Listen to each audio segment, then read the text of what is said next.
ಶ್ರೀಗುರುಭ್ಯೋ ನಮಃ. ಶಾಂತಾಯ ಕಲ್ಯಾಣಗುಣೈಕಧಾಮ್ನೇ ನವದ್ಯನಾಥ ಪ್ರತಿಮಪ್ರಭಾಯ ನಾರಾಯಣಾಯ ಅಖಿಲಕಾರಣಾಯ ಶ್ರೀಪ್ರಾಣನಾಥಾಯ ನಮಸ್ಕರೋಮಿ. ಶ್ರೀಮತ್ ಸಮಧ್ವ ವಿಜಯ ಷಷ್ಠ ಸರ್ಗದಲ್ಲಿ 35ನೇ ಶ್ಲೋಕ. ಬುದ್ಧಿಶುದ್ಧಿಕರಗೋ ನಿಕರಾಢ್ಯಂ ತೀರ್ಥಜಾತಮುಭಯಂ ಚ ಧರಣ್ಯಾಂ ಆತ್ಮಮಜ್ಜನತ ಏವ ನಿಕಾಮಂ ಪರ್ಯಶೋಧಯದಮಂದಮನೀಷಃ. ಬುದ್ಧಿಶುದ್ಧಿಕರಗೋ ನಿಖರಾಢ್ಯಂ ತೀರ್ಥಜಾತಂ ಉಭಯಂ ಚ ಧರಣ್ಯಾಂ ಆತ್ಮಮಜ್ಜನತಃ ಏವ ನಿಕಾಮಂ ಪರ್ಯಶೋಧಯತ್ ಅಮಂದಮನೀಷಃ.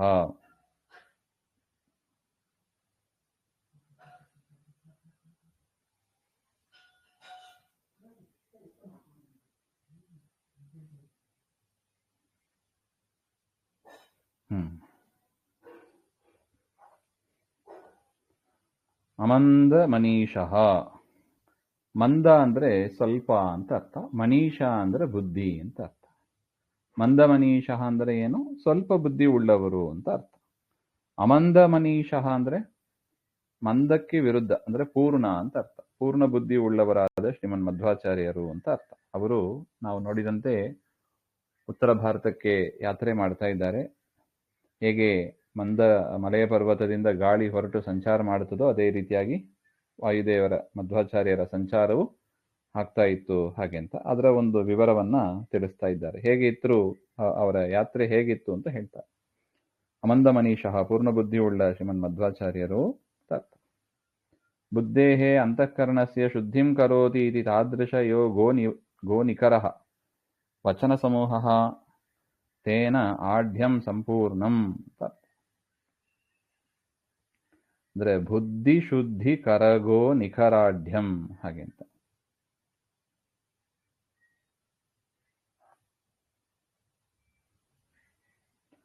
ಬುದ್ಧಿ ಅಂದ್ರೆ ಅಂತಃಕರಣ. ಅಂತಃಕರಣ ಶುದ್ಧಿಯನ್ನ ಮಾಡತಕ್ಕ ಆ ವಾಕ್ ಸಮೂಹ ಉಳ್ಳವರು ಅಂತ ಅರ್ಥ.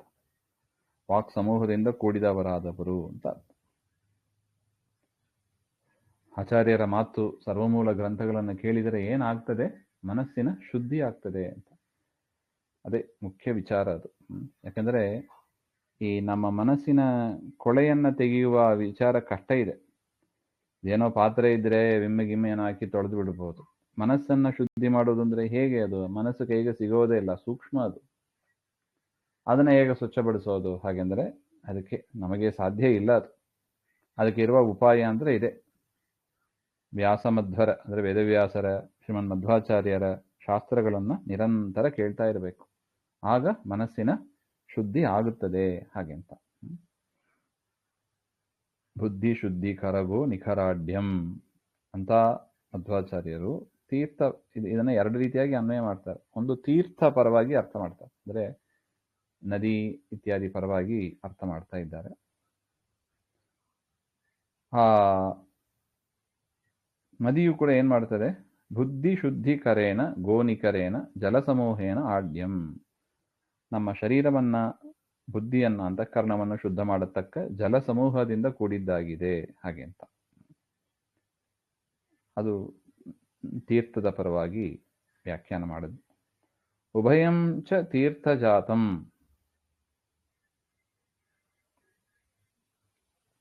ತೀರ್ಥ ಸಮೂಹಂ ಆತ್ಮನಃ ಸ್ವಸ್ಯ ಮಜ್ಜನತಃ ಏವ ಅವಗಾಹನತಃ ಏವ ನಿಕಾಮಂ ನಿತರಾಂ ಯಥಾ ಭವತಿ ತಥಾ ಪರ್ಯಶೋಧಯತ್.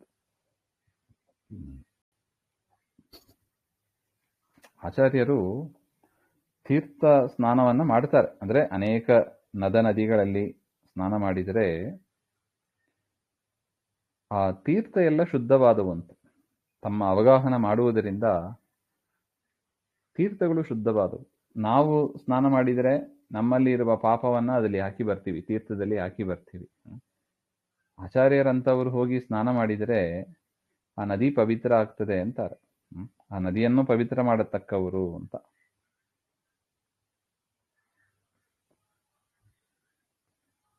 ಅಂತ ಶ್ರೀಮನ್ ಮಧ್ವಾಚಾರ್ಯರು ಅತ್ರ ತೀರ್ಥಶಬ್ದೇನ ಶಾಸ್ತ್ರಂ ನದ್ಯಾದಿಕಂ ಚ ಉಚ್ಯತೆ. ಇನ್ನು ಶಾಸ್ತ್ರಪರವಾಗಿ ವ್ಯಾಖ್ಯಾನ ಮಾಡಿದರೆ ಉತ್ತಮವಾದ ಶಾಸ್ತ್ರ ಅದು ಕೂಡ ಏನು ಮಾಡುತ್ತದೆ, ನಮ್ಮ ಮನಸ್ಸನ್ನು ಶುದ್ಧಪಡಿಸ್ತದೆ. ಅಂಥ ಶಾಸ್ತ್ರಗಳು ಅಂತ ಅಂತ ಶಾಸ್ತ್ರದಲ್ಲಿ ಮುಳುಗಿದವರು ಅಂತ, ಶಾಸ್ತ್ರದಲ್ಲಿ ಅವಗಾಹನ ಮಾಡಿದವರು ಅಂದರೆ ಪೂರ್ವಪಕ್ಷ ಸಿದ್ಧಾಂತ ಅಂತ ಪೂರ್ವೋತ್ತರ ಪರಾಮರ್ಶ ಆ ಶಾಸ್ತ್ರ ಚಿಂತನೆಯಲ್ಲಿ ಮುಳುಗಿದವರು ಅಂತ ಅರ್ಥ. ಅಂತಹ ಆಚಾರ್ಯರು ಉತ್ತರ ದಿಕ್ಕಿಗೆ ಹೋದರು ಅಂತ ಅಲ್ಲಿಗೆ ಅನ್ವಯ. ತಾತ್ಪರ್ಯ ಹೇಳ್ತಾರೆ ನೋಡಿ, ಭಾಗವತಾದಿ ಶಾಸ್ತ್ರಂ ಪೂರ್ವೋತ್ತರ ಪರಾಮರ್ಶೇ ಕೃತ್ವ ಅಪವ್ಯಾಖ್ಯಾನಿ ನಿರಾಕರಣಪೂರ್ವಕಂ ಪ್ರಕ್ಷಿಪ್ತ ಗ್ರಂಥೋದ್ಧಾರೇಣ ವೇದವ್ಯಾಸ ಕೃತ ಪಾಠಸ್ಥಾಪನೇನ ಶುದ್ಧೀಚಕಾರ. ಭಾಗವತ ಮುಂತಾದ ಅನೇಕ ಶಾಸ್ತ್ರಗಳಿದೆ, ಅದನ್ನೆಲ್ಲ ಪೂರ್ವೋತ್ತರ ಪರಾಮರ್ಶ ಮಾಡಿ, ಯಾವುದು ಹಿಂದೆ, ಯಾವುದು ಮುಂದೆ, ಯಾವುದು ಪೂರ್ವಪಕ್ಷ, ಯಾವುದು ಸಿದ್ಧಾಂತ, ಹಾಗೆಂತೆಲ್ಲ ವಿಮರ್ಶನೆ ಮಾಡಿ ಅಪವ್ಯಾಖ್ಯಾನವನ್ನು ನಿರಾಕರಣೆ ಮಾಡಿ, ಭಗವದ್ಗೀತೆ ಇತ್ಯಾದಿಗೆಲ್ಲ ಅಪವ್ಯಾಖ್ಯಾನಗಳು ಬಂದಿದೆ, ಅದನ್ನೆಲ್ಲ ನಿರಾಕರಣೆ ಮಾಡಿ, ರಿಜೆಕ್ಟ್ ಮಾಡಿ ಅಂತ ಅರ್ಥ. ಇನ್ನು ಪ್ರಕ್ಷಿಪ್ತ ಗ್ರಂಥ ಉದ್ಧಾರೇನ, ಬೇಡದೇ ಇರುವ ಶ್ಲೋಕಗಳನ್ನೆಲ್ಲ ಸೇರಿಸಿದ್ದಾರೆ, ಅದನ್ನೆಲ್ಲ ಕೂಡ ತೆಗೆದು ಅಂತ ಹೇಳ್ತಾರೆ. ಈಗ ನೋಡಿ, ಶಾಸ್ತ್ರ ಬುಕ್ ಪ್ರಿಂಟ್ ಮಾಡುವವರ ಬುದ್ಧಿ ಹೇಗಿರುತ್ತದೆ ನೋಡಿ. ತಮಗೆ ಸಿದ್ಧಾಂತಕ್ಕೆ ಅವರು ಯಾವ ಮತವನ್ನು ಅವಲಂಬಿಸಿರ್ತಾರೋ ಅದಕ್ಕೆ ಬೇಕಾಗಿರುವ ಶ್ಲೋಕಗಳನ್ನು ತಾವೇ ರಚನೆ ಮಾಡಿ, ಇದು ಮಹಾಭಾರತದಲ್ಲಿದೆ, ಇದು ಭಾಗವತದಲ್ಲಿದೆ ಅಂತ ಸೇರಿಸಿಬಿಡೋದು.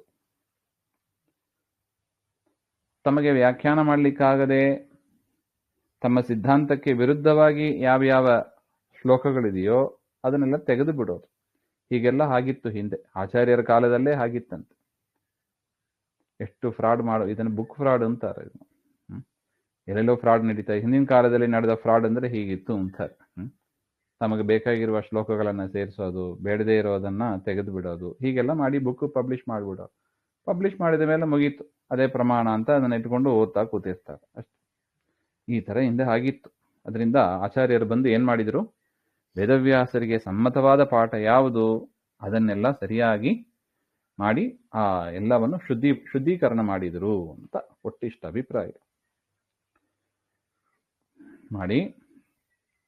ನದ್ಯಾದೀನಾಂ ಜಲಂ ಆತ್ಮನಃ ಅವಗಾಹನೇನ ತತ್ರ ಮಹಿಮಾ ಅತಿಶಯ ಸ್ಥಾಪನೇನ ಪವಿತ್ರಂ ಚಕಾರ ಇತಿ ಭಾವ. ನದ್ಯಾದಿಗಳ ಸ್ನಾನವನ್ನ ಮಾಡಿ, ಅವಗಾಹನೆ ಮಾಡಿ, ಮಹಿಮಾ ಅತಿಶಯ ಸ್ಥಾಪನೆಯನ್ನು, ಅತಿಶಯವಾದ ಮಹಿಮೆಯನ್ನ ಮಾಡಿ ಆ ನದಿಗಳನ್ನೆಲ್ಲ ಪವಿತ್ರ ಮಾಡಿದರು ಅಂತ. ನೋಡಿ, ನದಿಯ ಸ್ವಚ್ಛ ಮಾಡುವುದು ಈಗಲೂ ಇದೆ, ಚೆನ್ನಾಗಿ ಮಾಡ್ತಾ ಇದ್ದಾರೆ. ಹಿಂದಿನ ಕಾಲದಲ್ಲಿ ಆಚಾರ್ಯರು ಹೇಗೆ ಮಾಡಿದರು ನೋಡಿ. ಈಗ ಮಾಡ್ತಾ ಇರುವ ನದಿ ಸ್ವಚ್ಛತಾ ಕಾರ್ಯಕ್ರಮ, ಸ್ವಚ್ಛ ಭಾರತ ಅಂತ ಏನು ಹೇಳ್ತೀವಿ, ಆಚಾರ್ಯರು ಆಗಲೇ ಅದನ್ನ ಮಾಡಿ ಇಟ್ಟಿದ್ದಾರೆ. ಅಲ್ಲ, ನಾವು ಸನ್ಯಾಸಿಗಳು ನಾವೇನ್ ಮಾಡೋದು ಹಾಗೆ ಅಂತ ಬಿಟ್ಟಿಲ್ಲ ನೋಡಿ. ಕರ್ಮ ಎಲ್ಲರೂ ಮಾಡಬೇಕು, ಅವರವರಿಗೆ ವಿಹಿತವಾದ ಕರ್ಮವನ್ನ ಅವರವ್ರು ಮಾಡಬೇಕೆಂಬ ಅದನ್ನ ಆಚಾರ್ಯರ ಪಾಠದ ಚರಿತ್ರೆಯಿಂದ ನಾವು ಕಲಿಯಬಹುದು. ಶುದ್ಧೀಚಕಾರ ಕಥಂಭೂತಂ ತೀರ್ಥಜಾತಂ ಬುದ್ಧಿ ಶುದ್ಧೀಕರವೋ ನಿಖರಾದ್ಯಂ. ಶಾಸ್ತ್ರಶ್ರವಣಾದಿನ ಅಜ್ಞಾನಾದಿ ಪರಿಹಾರಕ ವಚನೋಪೇತಂ ಇತ್ಯರ್ಥಃ. ಜಲೇತು ಬುದ್ಧೇಃ ಶುದ್ಧೀಕರ ಪಾವಿತ್ರ್ಯಕರಾತಾಶ್ಚ. ಸ್ನಾನಪಾನಾದಿನ ಚಿತ್ತಗತ ರಾಗಾದಿ ದೋಷ ಪರಿಹಾರಕ ಜಲೋಪೇತಂ ಇತ್ಯರ್ಥಃ. ಶಾಸ್ತ್ರಶ್ರವಣ ಮಾಡಿದರೆ ಅಜ್ಞಾನಾದಿಗಳು ಪರಿಹಾರ ಆಗಿ ಮನಸ್ಸು ಶುದ್ಧವಾಗ್ತದೆ. ನದಿಯಲ್ಲಿ ಸ್ನಾನ ಮಾಡಿದರೆ, ಸ್ನಾನ ಮಾಡಿ ಆಚಮನ ಸ್ನಾನಪಾನಾದಿನ ಸ್ನಾನ ಮಾಡೋದು, ಪಾನ ಮಾಡೋದು, ಅಭಿಷೇಕ ಮಾಡೋದು ಇತ್ಯಾದಿಗಳಿಂದಲೂ ಕೂಡ ನಾವು ತಿನ್ನುವ ಆಹಾರ ಮನಸ್ಸಿನಲ್ಲಿ ಪರಿವರ್ತನೆಯನ್ನು ಮೂಡುತ್ತದೆ. ಅದರಿಂದ ಅಂತಹ ಶುದ್ಧವಾದ ತೀರ್ಥಗಳು, ಗಂಗಾದಿ ತೀರ್ಥಗಳು, ಅದನ್ನು ಸ್ನಾನಪಾನಾದಿಗಳನ್ನು ಮಾಡಿದರೆ ನಮ್ಮ ಅಂತಃಕರಣವು ಕೂಡ ಪವಿತ್ರವಾಗ್ತದೆ ಅಂತ. ಅದರಿಂದ ಆಚಾರ್ಯರ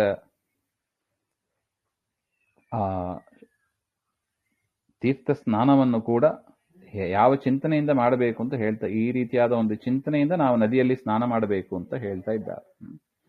ಈ ಶ್ಲೋಕ ಹೇಳಿ ಸ್ನಾನ ಮಾಡಬೇಕು ವಾಸ್ತವಿಕವಾಗಿ. ಬುದ್ಧಿ ಶುದ್ಧಿಕರಗೋ ನಿಕರಾಢ್ಯಂ ತೀರ್ಥಜಾತಮುಭಯಂ ಚ ಧರಣ್ಯಾಂ ಆತ್ಮಮಜ್ಜನತ ಏವ ನಿಕಾಮಂ ಪರ್ಯಶೋದಯತ ಮಂದಮನೀಷಃ. ಶ್ರೀಮಧ್ವಾಂತರ್ಗತ ಶ್ರೀಕೃಷ್ಣ.